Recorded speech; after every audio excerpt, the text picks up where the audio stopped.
Hello mga loves! For today's video, nakita nyo naman po sa ating thumbnail kung ano po yung nakalagay po sa ating thumbnail. So ito na po, mag-start na po tayong pagbibilang po ng tagpipiso po ito.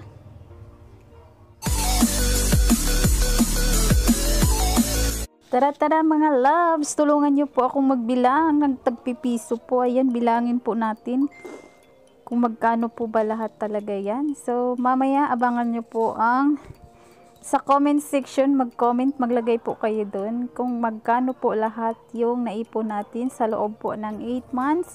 So ilalagay ko po yung question doon sa comment section, kaya doon po kayo mag-comment sa sa comment section. So meron po kayong pwedeng mapanalunan. So mamaya tingnan natin kung magkano po yun. Ipipin ko po sa comment section, doon po kayo lahat. Hulaan kung magkano ba talaga lahat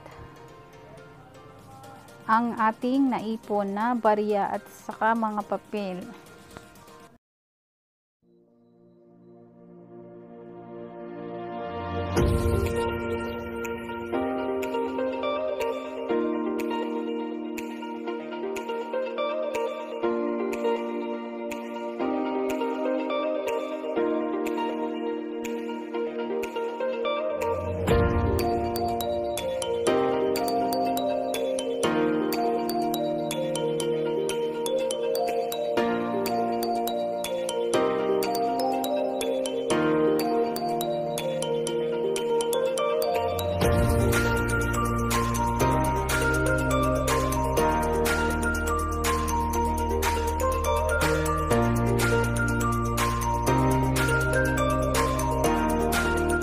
So ayun po mga loves, galingan nyo po ang paghula mamaya po sa comment section kung ilan po lahat yung ating nabilang. So ayan, galingan nyo po ang pagsagot po sa comment section mamaya. Kaya ayan, patapos na po tayo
Sa wakas, natapos na rin. Ayan.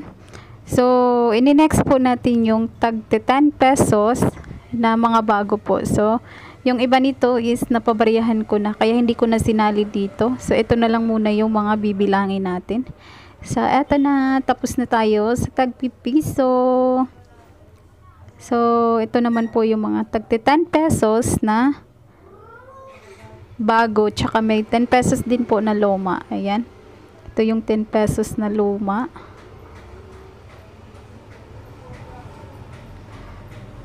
Yung bago na 10 pesos to. So, yan, abang-abang po mga lalabs kung magkano po talaga lahat yan.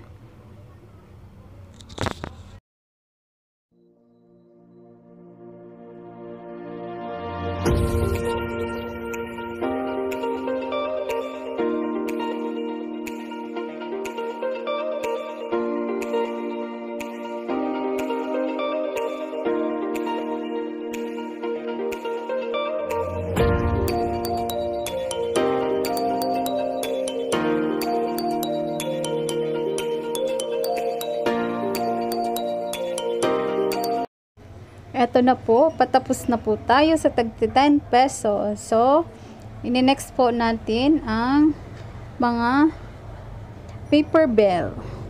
So, umpisahan na po natin yung mga paper bill. So, halo-halo na po ito, mga loves. So, ito yung mga tinatabi kong pera.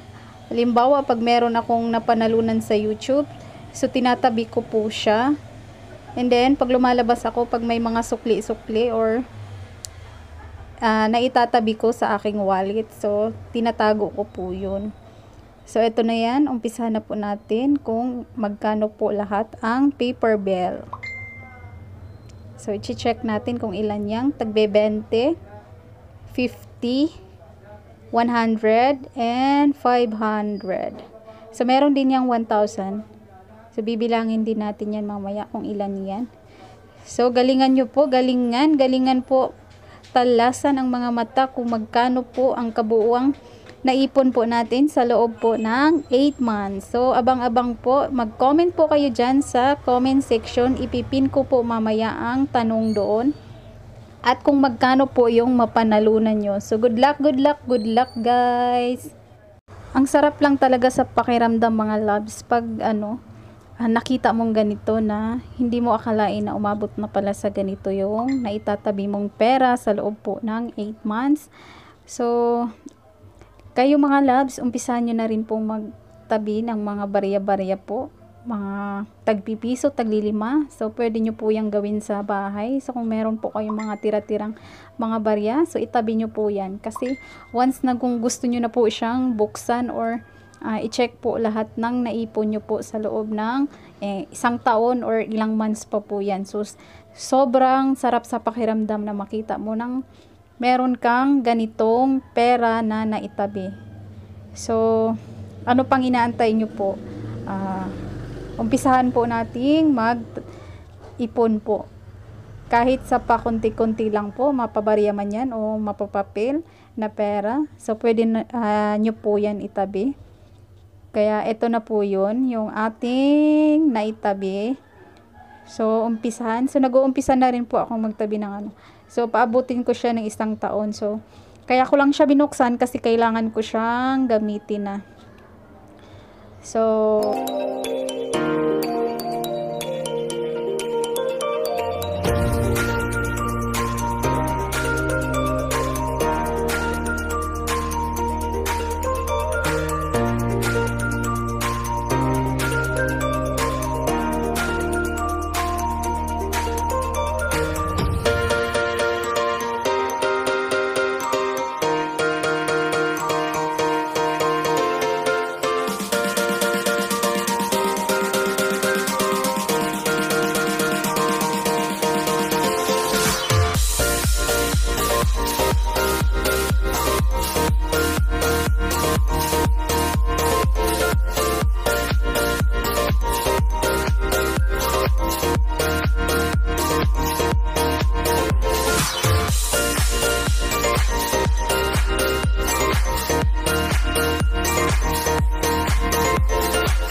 So, eto na po lahat ang ating nabilang po ngayong araw. So, talasan po ang ating mga mata. So, i-check po natin sa comment section. Mamaya ilalagay ko po doon ang tanong po. So, good luck everyone, mga loves. Good luck. Talasan po ang mga mata kung ilan po lahat ang pera na ito. At pwede kayong manalo ng GCash. So, ipipin ko po sa comment section. Good luck. Thank you for watching, mga loves. See you again sa next video. Thank you so much. Bye-bye.